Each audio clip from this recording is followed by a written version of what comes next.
Depression word है आजकल बहुत कॉमन हो गया है, छोटे छोटे बच्चे भी कह रहे हैं कि मैं डिप्रेस्ड हूँ। हंसने वाली बात नहीं है, और वो दवाइयाँ खा रहे हैं। अब सबसे पहले हमको मिल करके ये समझना है व्हाट इज डिप्रेशन, और फिर देखेंगे कि इसका क्या सोल्यूशन है। क्या ये सिर्फ एक साइकोलॉजिकल सोच है, या फिर इसका फिजिकल जो हमारे अंदर केमिकल जो इम्बैलेंसेस हो रहे हैं ब्रेन के अंदर, उससे भी कोई कनेक्शन है। सर डिप्रेशन बेसिकली मुझे ये लगता है कि वो चीज़ है जब हम बहुत ज़्यादा एक्सपेक्ट करते हैं और हमें डर होता है कि हम वो एक्सपेक्टेशंस को फुलफिल नहीं कर पाएंगे। वो किसी और की भी एक्सपेक्टेशन हो सकती है, वो हमारी भी एक्सपेक्टेशन होती है। तो जब वो एक्सपेक्टेशन फुलफिल नहीं हो पाती, अल्कोहल ले लेते हैं, सिगरेट्स ले लेते हैं। और सिर्फ सिगरेट और अल्कोहल ही नहीं, मेडिकेशंस हैं बहुत सारी। Yes sir. मेडिकेशन पे हम चले जाते हैं, फिर मेडिकेशन के अपने साइड इफेक्ट्स हैं। बिल्कुल सर। कोई भी मेडिकेशन होती है उसके अपने साइड इफेक्ट्स होते हैं। हाँ जी सर। पॉइंट ये आ रहा है व्हाट इज डिप्रेशन। पीछे उनको देना मैं, स्टेट ऑफ माइंड पे डिपेंड कर रहा है कि हम नेगेटिव सोच रहे हैं पॉजिटिव। कि जिस तरह से हम सोच रहे हैं, जिस तरह से हमारे फीलिंग्स इमोशंस काम कर रहे हैं, क्या इसके पीछे कोई फिजिकल रीजन भी है। हम क्या करते हैं, हमेशा एक प्रॉब्लम के एक छोटे से फ्रेगमेंट को देखते हैं और उस फ्रेगमेंट पे काम करते रहते हैं। होलिस्टिक अप्रोच नहीं है हमारी। होलिस्टिक मतलब कि हम पूरी तरह से नहीं देखते हैं किसी भी प्रॉब्लम को। मान लो प्रॉब्लम ये है, इसके इतने से एस्पेक्ट को हमने देख लिया या आधे को देख लिया और उस आधे को ठीक करते चले जा रहे हो, क्या उससे वो प्रॉब्लम ठीक हो जाएगी। तो one is psychological, which I agree it is, उसमें कोई डाउट नहीं है कि अगर उल्टा सोचोगे तो फिजिकली हमारे बॉडी के ऊपर रिएक्शंस उस तरह के होने लग जाए। स्ट्रेस होगा तो फिजिकली प्रॉब्लम्स आने लग जाएंगे। बट क्या इसका कोई फिजिकल रीजन भी है डिप्रेशन का। कंसेक्यूटिव फेलियर्स, मतलब that's what I think, due to consecutive failures. एक बार बंदा फेल हुआ, उसके बाद दोबारा होता है, फिर दोबारा होता है, तो then somewhere the person starts to think that it's not just my belief, it's actually true that I am not that able. तो आप अगेन जो आप बोल रहे हो किस लेवल पे है, वो फिजिकल लेवल पे है, साइकोलॉजिकल लेवल पे। ये तो हो गया साइकोलॉजिकल, जिस पे मेरे बहुत सारे सेशंस ऑलरेडी हैं कि फेलियर से कैसे डील करना है, नेवर गिव अप, लाइफ को किस तरीके से देखना है कि एक इवेंट का एंड आपकी लाइफ का एंड नहीं है। क्या इसके पीछे कोई फिजिकल रीजन भी है या नहीं है। फिजिकली कुछ ऐसा हो रहा है हम सबके साथ में जहां पर कोई बहुत बड़ी गड़बड़ है, और उस फिजिकल की वजह से psychologically we are not feeling good. कई बार ऐसा नहीं होता कि उल्टा सीधा कुछ नहीं हुआ है आपके साथ में, मतलब सब कुछ ठीक चल रहा है, फिर भी आपको अच्छा नहीं लग रहा, यू आर फीलिंग बैड। ऐसा हुआ है या नहीं हुआ है। मतलब बिना किसी वजह के ही मूड खराब है, ऐसा होता है नहीं होता है। ऐसा क्यों होता है। फॉर एग्जाम्पल बीमार होते हैं तो अच्छा फील नहीं होता, तो क्या वो साइकोलॉजिकल रीजन है या अंदर कोई बैक्टीरिया है, कोई वायरस है, कुछ कोई गड़बड़ हो रही है फिजिकल लेवल पे। ज्यादातर यही बहुत बड़ी प्रॉब्लम होती है। होता क्या है कि if a person is not feeling good, वो 2-3 दिन तक फॉर एग्जाम्पल बेड पर है, उसका कुछ करने का मन नहीं कर रहा है, that person is feeling sad without any, नहीं वो ब्रेकअप नहीं, वो तो फिर साइकोलॉजिकल हो गया। समझ गए। ब्रेकअप की वजह से बहुत सारे लोग खुश भी तो होते हैं।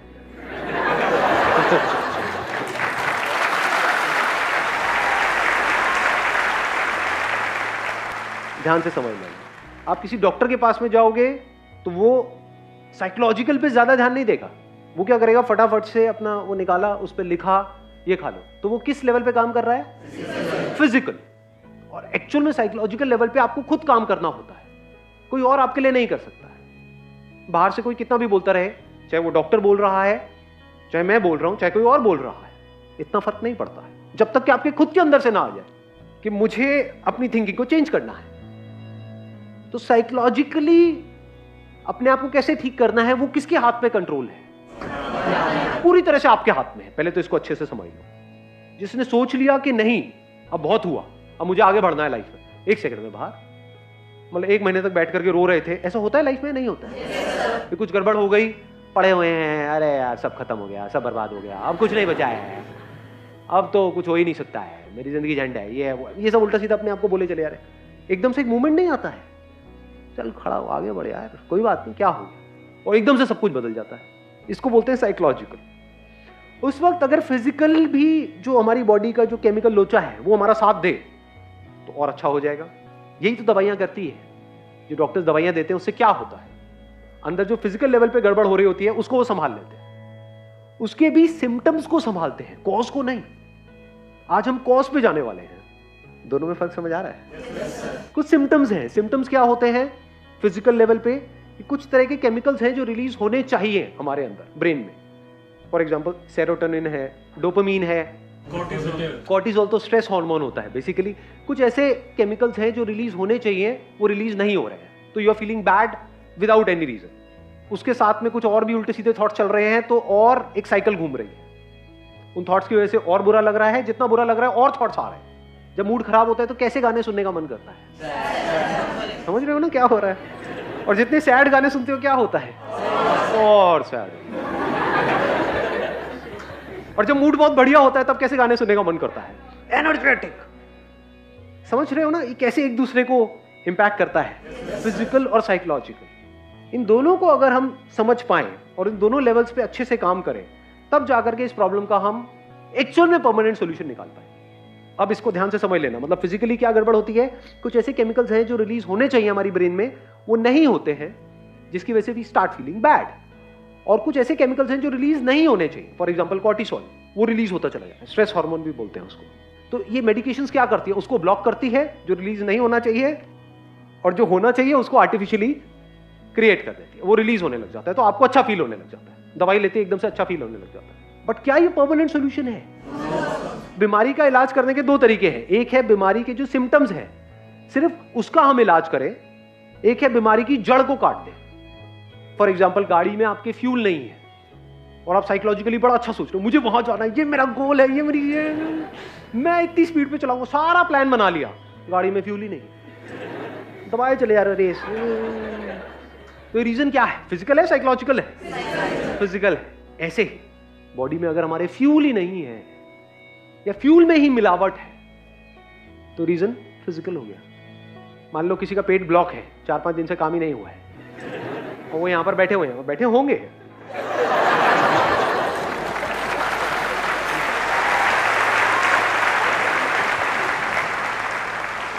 क्या वो ढंग से समझ पाएंगे कि मैं बोल क्या रहा हूं? सब ब्लॉक हुआ पड़ा है। आयुर्वेदा क्या कहता है, हर बीमारी की जड़ क्या है? पेट है, ये पता है हमको। क्योंकि जो भी फ्यूल चाहिए हमारी बॉडी को, चाहे ब्रेन को चाहिए, चाहे और ऑर्गन्स को चाहिए, कुछ भी चाहिए, यानी जो हम खाते हैं उसको एनर्जी में कन्वर्ट करने का काम कहां पर होता है? यहां पर होता है। तो अगर पेट हमारा ठीक काम नहीं कर रहा है तो ब्रेन कैसे ठीक काम करेगी? लगाओ दिमाग। मैं bachelor of Ayurvedic medicine surgery का स्टूडेंट हूँ, मैं एलोपैथी भी पढ़ता हूँ। तो जब आप आज बात कर रहे थे तो मेरे माइंड में सारी वही ड्रग्स आ रही थी, anti depressant, anti sedatives, anti hypnotics, जो आजकल डॉक्टर्स देते हैं। हाँ। सबसे पहले सर आपने जो एक बात बोली ना कि रूट, वो मेन चीज़ वही है। मैंने काफ़ी पेशेंट भी मेरे क्लिनिक पर आते हैं, मेरे फादर भी डॉक्टर हैं डिप्रेसेंट के, तो हम लोग क्या करते हैं, उन्हें एंटी सेडेटिव जो ड्रग है हमने उन्हें दे दी, जिससे कि माइंड रिलैक्स हो गया। अब क्या है, बंदा सो गया, तो उस बंदे को ये सोचना चाहिए कि जो मैंने मेडिसिन ली है आखिर वो कर क्या रही है। वो ये कर रही है ना कि वो मुझे सुला रही है, तो क्यों सुला रही है, डॉक्टर क्यों कर रहा है ऐसा? वो इसलिए कर रहा है ताकि आप जो है सोचे ना, माइंड आपका ज़्यादा ना सोचे, ओवर थिंकिंग। जब आप ओवर थिंकिंग में पहुंचते हैं ना तो ये सारी चीज़ें आपके साथ होती हैं, तो सब कुछ स्ट्रेस्ड आउट हो जाता है। Stressed out. देखो क्या होता है, जब हम बहुत ज्यादा सोच रहे होते हैं, सोचते रहते हैं, सोचते रहते हैं, सोचते रहते हैं, तो अगर आप ध्यान से ऑब्जर्व करोगे ना अपनी बॉडी को, बॉडी कॉन्ट्रैक्ट होने लग जाती है। जब भी आप बहुत ज्यादा सोचते हो तो सब कुछ कॉन्ट्रैक्ट होने लग जाता है। ऐसा होता है, नहीं होता है? ये जो मेडिकेशन है क्या करती है, जो चीज एक तरीके से सिकुड़ गई है, कॉन्ट्रैक्ट हो गई है, उसको थोड़ी देर के लिए रिलैक्स कर लेती है। ऐसे ही होता है? यस सर, यही होता है। एक स्टेप और आगे बढ़ते हैं आप, और बताओ। हाँ, तो सर यही कंडीशन ना, जैसे कि अब आप एंटी सेडेटिव ड्रग ले रहे हैं, तो वो जब आप लॉन्ग टर्म के लिए ले लेंगे ना, तो एक कंडीशन वो आएगी सर, आपको उतनी डोज से नींद नहीं आएगी फिर। ये इसका साइड इफेक्ट, ये इसका साइड इफेक्ट जो आप सर बात कर रहे हैं, डोज बढ़ानी पड़ेगी। हाँ, डोज बढ़ानी पड़ेगी। तो इससे क्या होगी कंडीशन, आगे के लिए हमारे लिए बहुत प्रॉब्लम हो जाती है उस ड्रग से। और एक प्रॉब्लम और है मेडिकेशन में, वो भी मैं यहाँ पे क्लियर कर देता हूँ। मेडिकेशन क्या कर सकती है, एक तो जो आपकी बॉडी स्ट्रेस्ड आउट हुई पड़ी है, ब्रेन स्ट्रेस्ड आउट है, आपके ऑर्गन स्ट्रेस्ड आउट है, उसको रिलैक्स कर दिया। दूसरी तरफ से ये क्या कर सकती है, आपको उठा सकती है, कुछ ऐसे केमिकल्स रिलीज कर सकते हैं जिसकी वजह से आप एक्साइटेड हो जाओगे। ये दोनों ही स्टेजेस अगर नेचुरल ना हो तो खतरनाक है। जैसे कि सर कैफीन होती है, हाँ, जैसे कि हम लोग चाय पीते हैं तो उसमें कैफीन होता है, तो कैफीन हमको हैप्पी हार्मोन्स रिलीज कराता है, हमको बहुत अच्छा लगता है। हम लोग क्यों कहते हैं चाय पीनी है, हमको चाय पीने के बाद अच्छा लगता है, उसमें कैफीन होता है। हाँ सर, यही सब। राइट। हाँ, एक मिनट रुको, अभी हम और बात करेंगे। नहीं, सही है, क्योंकि टेक्निकली भी बात हो रही है ना। Is over thinking a problem? It is not a problem, क्योंकि कुछ भी काम आपको करना है तो आपको सोचना पड़ता है। क्या लगता है, ये जो एथलीट्स हैं, क्रिकेटर्स हैं, जब ये खेल रहे होते हैं, इनकी थॉट प्रोसेस किस लेवल पे चल रही होती है? तेजी से सोच रहे होते हैं, बहुत धीरे सोच रहे होते हैं। तो speed of thinking is not a problem, thinking is not a problem. अगर उस थिंकिंग में कॉन्फ्लिक्ट है तो प्रॉब्लम है, अगर उस थिंकिंग में क्लैरिटी नहीं है तो प्रॉब्लम है। क्लैरिटी है तो जितना मर्जी सोच लो, कोई दिक्कत नहीं है। जैसे अभी ये सेशन हमारा चलने वाला है, मान लो जितनी भी देर तक चलने वाला है, अगर ये पूरे दिन भी चलता रहे तो मुझे कोई दिक्कत नहीं है, I will not feel tired. तो मैं अभी सोच रहा हूं या नहीं सोच रहा हूं, या फिर रिलैक्स पड़ा हुआ? हाँ, क्या बोल रहे हो भैया? ऐसा तो नहीं है ना? आपने बोला, मैंने सोचा, यहां से मैंने कुछ बोला, आपने बोला, तो कम्युनिकेशन चल रहा है। एक के बाद एक हम लेयर्स को हटाते चले जा रहे हैं, मतलब थिंकिंग बहुत ही डीपर लेवल पे चल रही है। उसकी वजह से क्या मैं टायर्ड फील कर रहा हूं? नहीं। जितना थिंकिंग में क्लैरिटी आती चली जाती है, हम कॉन्ट्रैक्ट नहीं करते हैं, एक्सपैंड करते हैं। तो कभी भी ये मत समझ लेना थिंकिंग प्रॉब्लम है। तो इन मेडिसिन की वजह से क्या हो रहा है, हो सकता है आपको थिंकिंग की जरूरत हो, और माइंड इतना रिलैक्स हो गया है, कुछ करने का मन ही नहीं कर रहा है। दूसरी तरफ से ये क्या कर सकती है मेडिसिन, आपको एक्साइटेड कर सकती है। वो जो केमिकल्स अंदर जा रहे हैं ना, उसकी डोज बढ़ाते चले जाओ, इतने एक्साइटेड हो जाओगे, इतना फड़फड़ा जाओगे, होश भी नहीं होगा कि कर क्या रहे, मतलब जरूरत से ज्यादा खुश हो जाओगे। और जब भी आप जरूरत से ज्यादा खुश हुए हो पास्ट में, अपने एक्सपीरियंस के बेस पे बताना, तब आपके साथ लाइफ में ज्यादा अच्छा हुआ है या बुरा हुआ है? तो जरूरत से ज्यादा एक्साइटमेंट भी बुरा है, जरूरत से ज्यादा रिलैक्सेशन भी बुरा है। अब जरूरत कितनी है ये कौन डिसाइड करेगा आपके लिए? क्या कोई डॉक्टर? क्या कोई दवाई? या आपको खुद को पता होना चाहिए? ब्रेन कैसी होनी चाहिए, जो ना डल हो ना ओवर एक्साइटेड हो, नॉर्मल एक स्टेट में हो। नहीं तो प्रॉब्लम इसकी एक बहुत बड़ी क्या है कि इन मेडिसिन की वजह से जो एक्साइटमेंट हमको मिलता है, लोगों को उससे अटैचमेंट हो जाती है। फिर एक नॉर्मल स्टेट भी होगी, माइक लेकर के बताना मैं ठीक कह रहा हूँ गलत? यस सर, बिल्कुल सही बोल रहे हैं। हाँ, फिर अगर एक नॉर्मल स्टेट भी होगी, जैसे एक बंदे की एक नॉर्मल स्टेट है, उसमें अगर उनको लाया जाएगा तो वो कहेंगे इसमें मजा नहीं आ रहा है, थोड़ा और बढ़ाओ डॉक्टर साहब। उसका परमानेंट सोल्यूशन क्या है उसके बारे में हमको सोचना है। अभी मैंने एक फ्यूल का एग्जांपल आपको दिया था। हमारी बॉडी के लिए फ्यूल क्या है? फूड मतलब क्या? What is food? What do you call as food?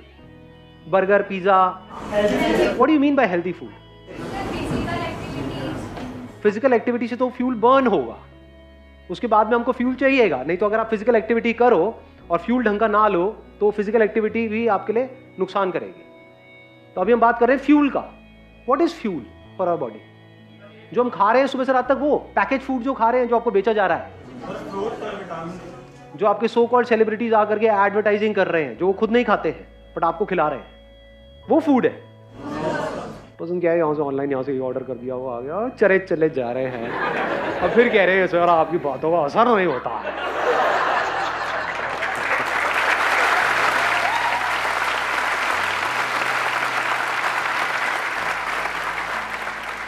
Diet के बारे में एटलीस्ट बेसिक नॉलेज आप गैदर कर लो कि जो वाइट चीजें होती हैं उसको अवॉइड करो। वाइट क्या है? शुगर, सॉल्ट, वाइट ब्रेड, ये सब जो वाइट चीजें होती है ना, उससे थोड़ा सा बच करके रहो। तो अब फ्यूल क्या है? फ्यूल सिर्फ खाना नहीं है, ये बहुत बड़ी गलतफहमी है। घोड़ा क्या खाता है?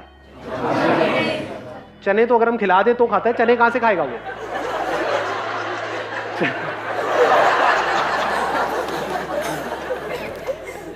घास खाता है। दम होता है घोड़े में? नहीं होता है। तो घास खाने का कर दी ना घोड़ों वाली बात।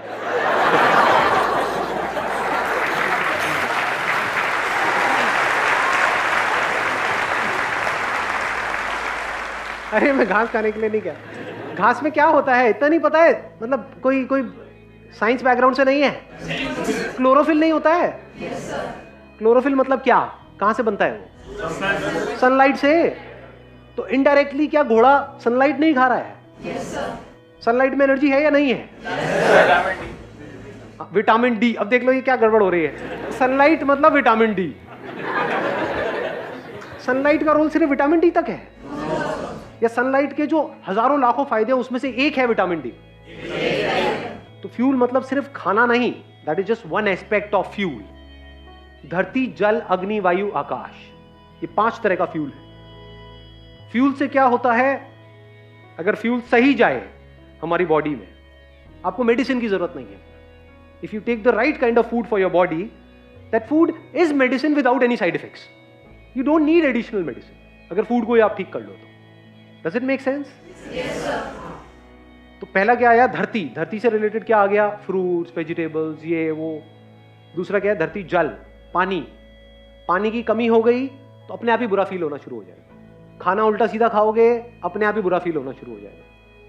धरती, जल, अग्नि, मतलब सनलाइट। मैं आपको बेसिक सा एक फंडा बता रहा हूं डिप्रेशन का, इससे डायरेक्ट कनेक्शन है, इनडायरेक्ट नहीं है। आपको एक डार्क कमरे में ले जाकर के बंद कर दिया जाए 7 दिन के लिए, अंधेरे कमरे में, तो एक नॉर्मल बंदा भी डिप्रेशन में चला जाए।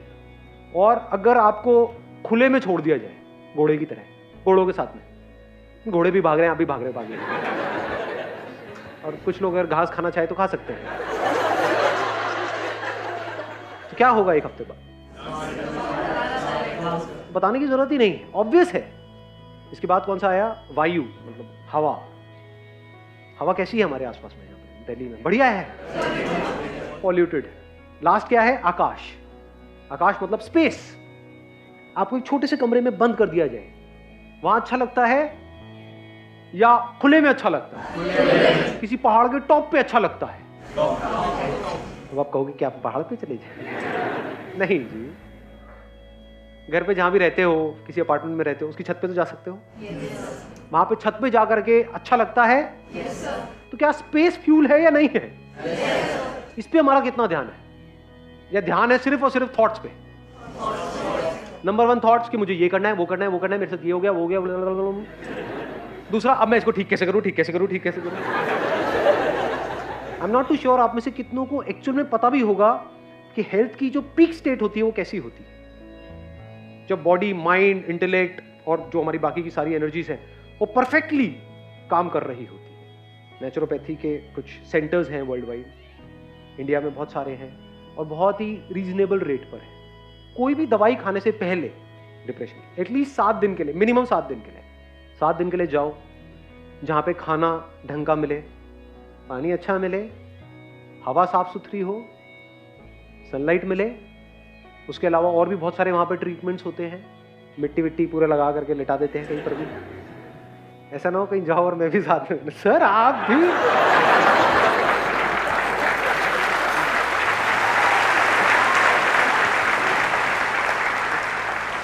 पूरी इतनी लाइफ आपकी आगे पड़ी हुई है, उसके लिए क्या है 10 दिन निकालना बनता है नहीं बनता है? गाड़ी की भी हम सर्विस कराते हैं ना। अपनी कितनी बार आपने एक्चुअल में सर्विस करी है अपनी बॉडी की?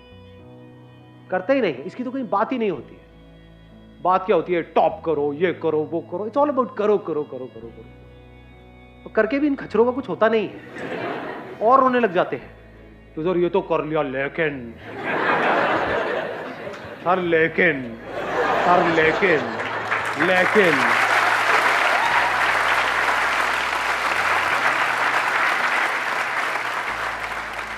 फिजिकली ठीक का मतलब क्या और खराब का मतलब क्या? डिस ईज, इसी में इसका मीनिंग छुपा हुआ है। Dis ease, when you are not at ease, that is disease.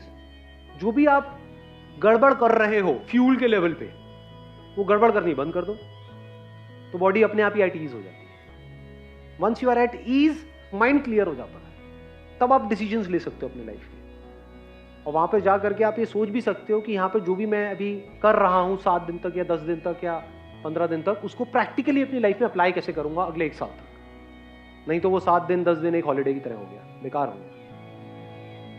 You got the answer of this particular problem? क्योंकि हो सकता है अभी आप में से कोई इसको फेस नहीं कर रहा है, लेकिन जिस तरह का हमारा लाइफस्टाइल है, जिस तरह का स्ट्रेस है, जिस तरह से कॉम्पिटिटिव एनवायरनमेंट है, आने वाले टाइम में आप सब इस सिचुएशन को फेस करने वाले हो। तो इस प्रॉब्लम को फेस करने के लिए, यानी साइकोलॉजिकल लेवल पे जो गड़बड़ है उसको फेस करने के लिए बॉडी आपका साथ दे तो बेटर है। Wish you all the very best. Thank you so much for coming.